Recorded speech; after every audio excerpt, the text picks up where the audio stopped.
సామాజిక తెలంగాణ నేపథ్యంలో జరిగిన 14 సంవత్సరాల తెలంగాణ పోరాటానికి ఏదైతే ఉద్దేశంతో తెలంగాణ పోరాటం జరిగిందో ఆ పోరాటంలో 1200 మంది అసూలు భాషలు, అందులో బడుగు బలహీన వర్గాలకు చెందిన విద్యార్థులే యువతనే ఎక్కుండ్రి. వాళ్ళ ఆకాంక్షలు వాళ్ళ కళలు నెరవేరడానికి ఇవాళ మెజారిటీగా ఉన్న బ్యాక్వర్డ్ క్లాసెస్ సంబంధించిన వర్గానికి చెందిన ఒక మంచి నాయకుడు బీసీ కావాలనేది తెలంగాణ వాదుల ఆకాంక్ష, తెలంగాణ ప్రజల ఆకాంక్ష.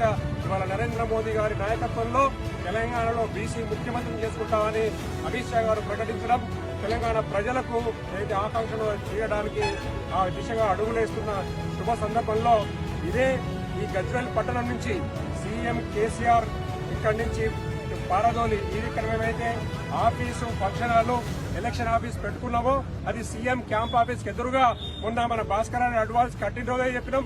ఇక్కడ ఎలక్షన్ అవుతుంది, ఎలక్షన్ అయ్యేదాకా ఈ ఫంక్షన్ హాల్లో ఉంటాం.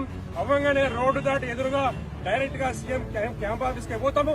ఇక్కడ అభ్యర్థులు ఇక్కడ తీసుకుపోతాము ప్రకటించడం. కాబట్టి నవంబర్ 30 నాడు జరిగే ఎలక్షన్ లో ప్రజలందరూ అమిత్ షా గారి ప్రకటనను ఆమోదిస్తూ